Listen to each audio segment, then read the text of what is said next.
Hi ಎಲ್ಲರಿಗೂ ನಮಸ್ಕಾರ. Welcome back to my YouTube channel. ಇವತ್ತಿನ ವ್ಲಾಗಲ್ಲಿ ಕೋಡ್ಬಳೆ ಮಾಡೋದ್ರ ಬಗ್ಗೆ ತೋರಿಸ್ತಾ ಇದ್ದೀನಿ.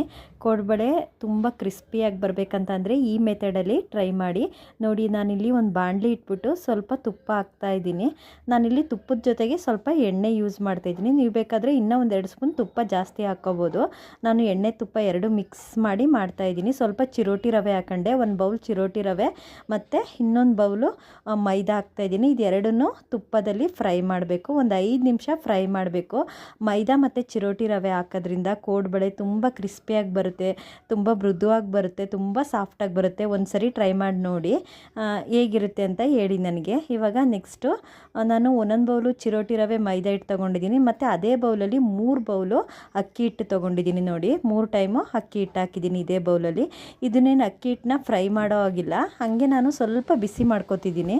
ಯಾಕಂದರೆ ಮೈದಾ ರವೆ ಜೊತೆ ಅಕ್ಕಿ ಹಿಟ್ಟು ಚೆನ್ನಾಗಿ ಮಿಕ್ಸ್ ಆಗುತ್ತೆ ಈ ಥರ ಬಿಸಿ ಮಾಡಿ ಫ್ರೈ ಮಾಡೋದ್ರಿಂದ.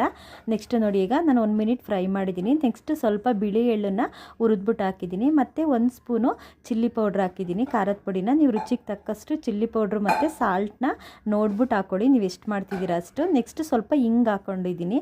ಹಿಂಗೆ ಎಣ್ಣೆಲಿ ಕರಿಯೋ ಪದಾರ್ಥಗಳಿಗೆ ಹಿಂಗೆ ಬಳಸಿದರೆ ನಮ್ಮ ಡೈಜೆಷನ್ಗೆ ತುಂಬ ಒಳ್ಳೆಯದು, ಹಾಗಾಗಿ ಹಿಂಗೆ ಹಾಕಿದ್ದೀನಿ. ನೋಡಿ ಇವಾಗ ಎಲ್ಲ ಚೆನ್ನಾಗಿ ಮಿಕ್ಸ್ ಮಾಡ್ತಾಯಿದ್ದೀನಿ. ಸ್ವಲ್ಪನೇ ನೀರು ಹಾಕ್ಕೊಂಡು ಹಿಟ್ಟನ್ನು ಹದವಾಗಿ ಕಲಿಸ್ಬೇಕು. ನೋಡಿ ಇವಾಗ ಸ್ವಲ್ಪನೇ ನೀರು ಹಾಕೊಬಿಟ್ಟು ಕಲಿಸ್ತಾ ಇದ್ದೀನಿ. ನೋಡಿ ಇವಾಗ ಹಿಟ್ಟನ್ನು ಚಪಾತಿ ಹಿಟ್ಟಿನ ಅದಕ್ಕೆ ಕಲಸಿಟ್ಟಿದ್ದೀನಿ. ನೆಕ್ಸ್ಟು ಕೋಡ್ಬಳೆ ಮಾಡಲಿಕ್ಕೆ ಒಂದು ತಟ್ಟೆ ತೊಗೊಂಡಿದ್ದೀನಿ, ಒಂದು ಪ್ಲೇಟ್ ತೊಗೊಬಿಟ್ಟು ಅದಕ್ಕೆ ಒಂದು ಸರಿ ನೀವು ಆಯಿಲ್ ಹಚ್ಕೊಂಡ್ರೆ ಸಾಕು, ಆಮೇಲೇನು ಹಚ್ಕೊಳ್ಳೋ ಅವಶ್ಯಕತೆಯೇ ಇಲ್ಲ. ನೋಡಿ ಈ ಥರ ಕೈಯಲ್ಲಿ ಮಾಡ್ತಾಯಿದ್ದೀನಿ. ಸ್ವಲ್ಪ ಹಿಟ್ಟು ತೊಗೊಬಿಟ್ಟು ಈ ಥರ ಮಾಡಿ, ನಾನು ಕೋಡ್ಬಳೆನ ತುಂಬ ದಪ್ಪ ಮತ್ತು ಅಗಲ ಮಾಡೋದಿಲ್ಲ, ಚಿಕ್ಕ ಮಾಡ್ತಿದ್ದೀನಿ. ನೋಡಿ ಈ ಥರ ತೀಡ್ತಾ ಇದ್ದೀನಿ. ತೀಡ್ಬಿಟ್ಟು ಈ ಥರ ರೌಂಡ್ ಶೇಪ್ ಮಾಡಿಬಿಟ್ಟು ಪ್ರೆಸ್ ಮಾಡಿದರೆ ಕೋಡ್ಬಳೆ ರೆಡಿಯಾಗುತ್ತೆ. ನೋಡಿ ಇದೇ ಥರ ಎಲ್ಲ ಹಿಟ್ಟನ್ನು ಇದೇ ಥರ ಮಾಡ್ತಾಯಿದ್ದೀನಿ. ಒಂದು ಸತಿ ಮಾಡಿ ಇಡ್ತಾಯಿದ್ದೀನಿ, ಎಣ್ಣೆ ಕಾಯಕ್ಕೆ ಇಟ್ಟಿದ್ದೀನಿ ಒಂದು ಬಾಣಲಿನಲ್ಲಿ.